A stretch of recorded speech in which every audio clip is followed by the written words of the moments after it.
थेट जाणार आहोत नागपूरमध्ये जोरदार अशा पद्धतीने फहीम खानच्या घरावरती कारवाई होताना आपल्याला पाहायला मिळते आणि ही घरावरची कारवाई सध्या आपण बघतोय। थेट घरावरती बुलडोजर चालवला जातोय। अनधिकृत बांधकामावरती हा बुलडोजर चालवला जाईल हे याआधीच स्पष्ट करण्यात आलेलं होतं आणि त्यानुसार कारवाई सुरू झालेली आहे। ही थेट दृश्य आपण बघतोय कशा पद्धतीने फहीम खानच्या घरावरती तोडक कारवाई जी आहे ती होतीये।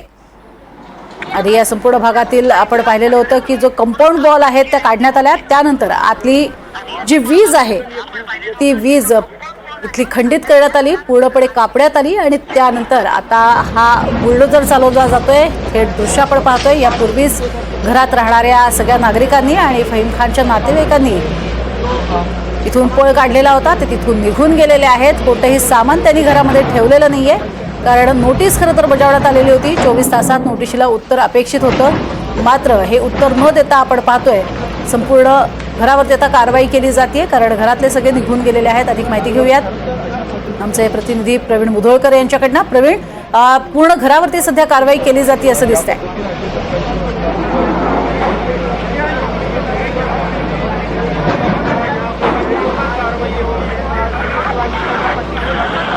आता आपण पाहू शकतो की या ठिकाणी फहीम खानचं जे घर आहे ते घर जे आहे ते पूर्णपणे आता पाडलं जात आहे। यापूर्वी खालचं कंपाऊंड जे आहे ते पाडण्यात आलं आणि आता पूर्ण घर जे आहे ते पाडलं जात आहे। या ठिकाणी पाहू शकतो वीज कनेक्शन जे आहे ते कापण्यात आलं आहे आणि वीज कनेक्शन कापल्यानंतर आता या ठिकाणी भिंती ज्या आहे त्या एका पाठोपाठ एक ज्या आहे त्या पाडल्या जात आहेत। या ठिकाणी नकाशा कुठल्याही पद्धतीने सँक्शन नव्हता आणि हे जे घर आहे हे जेव्हा या ठिकाणचे लेआउट्स आहेत तेव्हा लेआउट या ठिकाणचे लेआउट लिगल झाले होते। लिगल झाल्यानंतर हे जे घर आहे हे घरसुद्धा त्यामध्ये लिगल झाल्याचा दावा करण्यात आला होता, पण त्यानंतर एवढ्या वर्षानंतर म्हणजे जेव्हा 15 वर्षापासून या ठिकाणी घर आहे, पण नंतर कळलं की हे जे घर आहे हे कुठल्याही पद्धतीने या ठिकाणी नियमात बसत नाही। त्यामुळे आता हे जे घर आहे पूर्णपणे पाडलं जात आहे। बाजूला एक 4 मजली इमारत आहे, त्या इमारतीला कुठलाही धोका निर्माण होणार नाही, त्यामुळे अशा पद्धतीने हे घर पाडलं जात आहे। त्यामुळे आता कोणी दंगेखोर जे असतील दंगेखोरांना सोडलं जाणार नाही, हा मेसेज देण्यासाठी सरकार ही कारवाई करते। नक्कीच, मात्र ही कारवाई होत असताना आपण बघतोय आता ही जोरदार पद्धतीची कारवाई होते। पूर्ण घर ते जे आहे ते पाडलं जातंय।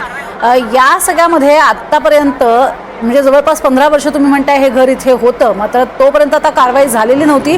आता आसपासच्या भागामध्ये अशी किती अनधिकृत घरं आहेत याबद्दल काही माहिती मिळू शकलेली आहे का? आणि अशाच पद्धतीनं जे आरोपी आहेत त्यांच्या इतर घरांवरती अशाच पद्धतीनं काही कारवाई होणार आहे का जे अनधिकृत आहेत?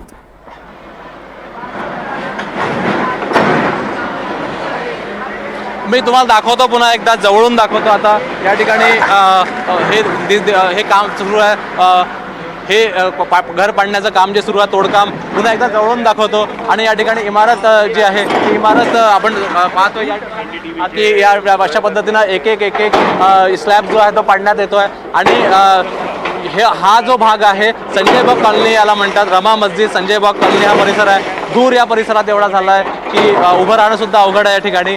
आणि आता हे पूर्ण घर जे आहे हे पूर्ण घर जमीनदोस्त केलं जाणार आहे। NIT आणि NMC दोन्हीमध्ये हे जे घर आहे या घराचं कुठलंही मंजुरी जी आहे मॅप जे आहे ती पूर्णपणे मंजूर नव्हतं आणि अनधिकृतपणे हे घर बांधलं असल्याचं सांगत या ठिकाणी महानगरपालिकेने कारवाई केलेली आहे। आणि आता जवळून मी तुम्हाला दाखवतो की या ठिकाणी हे जे घर आहे 2 मजली घर आहे, हे 2 मजली घर पूर्णपणे पाडण्यात येणार आहे। आता हळूहळू म्हणजे खाली पहिले कंपाऊंड जे आहे ते कंपाऊंड पाडण्यात आलं आहे आणि आता पूर्ण घर जे आहे ते हळूहळू पाडलं जात आहे। हे JCB आला, मोठा JCB आणण्यात आलेला आहे आणि या JCBच्या माध्यमातून हे घर जे आहे हे पाडलं जात आहे। या ठिकाणी हे या एरियाचं नाव संजय बाग कॉलनी आहे। रिंग रोड उत्तर नागपूरचा भाग आहे हा आणि रिंग रोड परिसरामध्ये महानगरपालिका झोन क्रमांक 7चे या ठिकाणी लोक आलेले आहे आणि त्यांच्या वतीनं हे तोडकाम जे आहे ते केलं जात आहे। त्यामुळे तुम्ही विचारलेला प्रश्न असा आहे की यानंतर आरोपींच्या घरांवरती कारवाई होणार आहे का? त्यामुळे जे कोण आरोपी या परिसरात किंवा इतर नागपूरच्या शहरात राहतील त्यांच्या घरावरती अशी कारवाई होऊ शकते। त्यामुळे या प्रकरणातला मुख्य सूत्रधार हा फहीम खान असल्याचं पुढं आलं होतं। फहीम खाननंच मागच्या सोमवारी म्हणजे 1 आठवड्याबरोबर पहिले या ठिकाणी राष्ट्रीय स्वयंसेवक संघाच्या मुख्यालयापासून 1 किलोमीटर दूर अंतरावरती त्या ठिकाणी 100वरती लोकांचा जमावला होता आणि तिथूनच या सगळ्या वादाला वाद सुरुवात झाली होती। त्यामुळे या प्रकरणातला जो मुख्य आरोपी आहे फहीम खान यानं या प्रकरणामध्ये लोकांची माथी भडकवली आणि माथी भडकवून त्यानं या संपूर्ण हिंसाचारामध्ये खतपाणी घातलं असा आरोप त्याच्यावरती आहे। त्यामुळे मी तुम्हाला एक ट्रक दाखवतो, ट्रक भरून सामान जे आहे ते आता इथून काढलं गेलेलं आहे आणि या ठिकाणी नोटीस काल देण्यात आली होती आणि नोटीस फहीम खानच्या घरी चिपकवण्यात आली होती, त्या घरी देण्यात आली होती। त्याचे कुटुंबीय रात्रीच निघून गेले होते आणि सामानसुद्धा यापूर्वीच काढून टाकण्यात आलेलं आहे आणि आता हे घर जे आहे पूर्णपणे पाडलं जाणार आहे। याच्या शेजारी 4 मजली इमारत आहे, ही 4 मजली इमारत सुरक्षित राहावी, त्याला कुठला धोका पोहोचू नये यासाठी हळूहळू तोडकाम केलं जात आहे। आता एक दुसरा JCB आणण्यात आलेला आहे आणि दुसऱ्या JCBच्या माध्यमातून या ठिकाणी मलबा जो आहे तो उचलून बाहेर काढला जातो आहे। त्यामुळे आता ही कारवाई जी आहे मोठ्या प्रमाणामध्ये कारवाई सुरू आहे आणि हे घर ताबडतोब इथून नेस्तनाबूत करण्यासाठी युद्धस्तरावरती इथे कारवाई सुरू आहे आणि नागपूर महानगरपालिकेच्या वतीनं या ठिकाणी झोन क्रमांक 6च्या वतीनं ही कारवाई जी आहे ही सुरू आहे। त्यामुळे नागपूरचा हा जो भाग आहे उत्तर नागपूर म्हणतात त्याला आणि या उत्तर नागपूरच्या या भागामध्ये ही कारवाई जी आहे ही सुरू आहे। नक्कीच, आणि आपण ही सध्या थेट कारवाई होतानाची दृश्य बघतोय ज्यामध्ये हे घर पाडलं जात आहे आणि एक वचक बसावा यासाठीचे प्रयत्न आपल्याला पाहायला मिळत आहेत। जो मुख्य सूत्रधार मानला जातो या संपूर्ण प्रकरणामध्ये, ज्यांनी अर्थातच दंगा भडकवण्यासाठी अशी वक्तव्य केलेली होती आणि सगळ्या जमावाला एकत्र केलं, त्यांची माथी भडकवण्याचं काम केलं होतं आणि त्यानंतर आता तो तर अटकेत आहेच, पण जे अनधिकृत पद्धतीनं बांधलेलं घर आहे त्यावरती ही जोरदार अशी कारवाई होताना आपल्याला पाहायला मिळते। प्रवीण, या सगळ्या संदर्भात आता पोलिसांकरवी काय अधिक माहिती दिली जाते आणि येत्या काळामध्ये कशा पद्धतीनं पुढची कारवाई केली जाणार आहे याबद्दल काही माहिती दिलेली आहे का?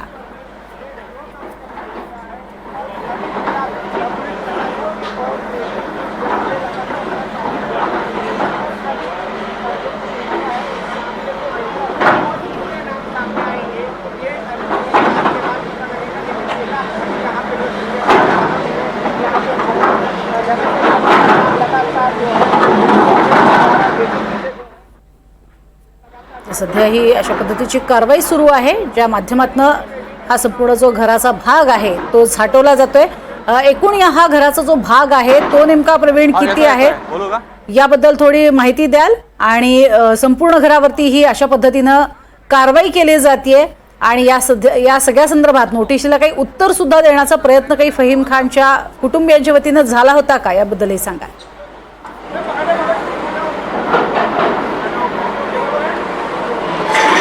या ठिकाणी आपण पाहू शकतो कुटुंबीय जे आहे ते काल रात्रीच निघून गेलेले आहे आणि आता घरातलं सामान जे आहे ते बाहेर काढण्यात आलेलं आहे। हा JCB जो आहे हा आता बाहेर काढून इथून या दिशेनं म्हणजे एक भाग जो आहे तो तोडण्यात आलेला आहे। आता दुसरा भाग जो आहे त्या ठिकाणी JCB पोहोचावा यासाठी JCB मागे घेऊन तोडण्यात येतोय। हा भला मोठा JCB आणण्यात आला आहे आणि हा या ठिकाणी आता दुसरा भाग जो आहे तो या ठिकाणी नेस्तनाबूत केला जाईल। त्यामुळे काल रात्रीच फहीम खान जे मुलगी असेल बायको असेल ते या ठिकाणी राहत होते आणि ते रात्रीच निघून गेलेले आहे आणि त्यांना नोटीस देण्यात आली होती की उद्या हे घर पाडलं जाईल। त्यामुळे कुटुंबियांना आधी सांगण्यात आलं होतं, त्यांनी सामान जे आहे ते या ठिकाणचं सामान हे घेऊन गेलेले आहेत आणि आता हे सामान घेऊन गेल्यानंतर आता आज या ठिकाणी तोडकाम जे आहे सुरुवात झालेली आहे।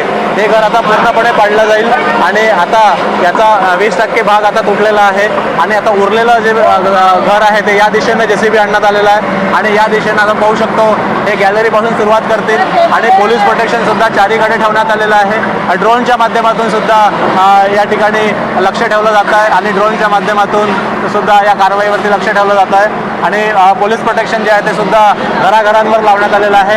2000पेक्षा जास्त पोलीस या परिसरात आहे आणि आता गॅलरी जी आहे ती गॅलरी आपण तुटताना पाहतोय वरची आणि या गॅलरीपासून पूर्ण घर जे आहे नेस्तनाबूत केलं जाईल आणि या ठिकाणचा बल्बा सुद्धा सोबत घेऊन या ठिकाणी कंपाऊंड केलं जाईल आणि नोटीस चिपकवलं जाईल की या प्रॉपर्टीवर कोणीही येऊ नये आणि ही प्रॉपर्टी विवादास्पद आहे आणि ही प्रॉपर्टी वरचं घर जे आहे ते महानगरपालिकेने पाडून टाकण्यात आलेलं आहे। त्यामुळे यापूर्वी नागपूर शहरामध्ये 3 घरं अशीच पाडण्यात आले होते. संतोष आंबेकर कुख्यात गँगस्टर होता नागपूरचा, तो जेलमध्ये आहे. संतोष आंबेकर सुद्धा घर अशाच पद्धतीनं पाडण्यात आलं होतं. त्यानंतर या ठिकाणी आणखी 2-3 जे गँगस्टर नागपूरचे, रणजित सफेलकर आणि इतर, त्यांची सुद्धा घरं जी आहे ती अशीच पाडण्यात आली होती. त्यामुळे बुलडोझर पॅटर्न ज्या पद्धतीनं उत्तर प्रदेशमध्ये चालवला जातो, जे लोक हिंसाचार करतात किंवा जे लोक अशा पद्धतीनं राष्ट्रविरोधी कामं करतात त्या लोकांच्या घरावरती अशा पद्धतीनं बुलडोझर जो आहे तो उत्तर प्रदेशमध्ये ज्या पद्धती कारवाई होते तशी कारवाई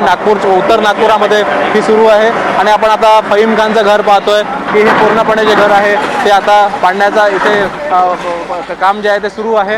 आणि इथून हळूहळू सामान जे आहे ते काढलं जातं आहे आणि हे गाडीमध्ये भरून सामान घेऊन जात आहेत. चारीकडे पोलीस तैनात करण्यात आलेले आहे. प्रत्येक घरावरती इथे पोलीस आहे आणि ड्रोनच्या माध्यमातून सुद्धा इथे लक्ष जे आहे ते ठेवलं जात आहे. फोर्स जो आहे, जो नागपूरमध्ये मागच्या सोमवारी जो हिंसाचार झाला होता त्यानंतर जो SRPFचा फोर्स आणण्यात आला होता, तो फोर्स सुद्धा इथे तैनात करण्यात आलेला आहे. आणि नक्कीच प्रवीण, तुमच्याकडनं अधिक माहिती घेणार आहोत.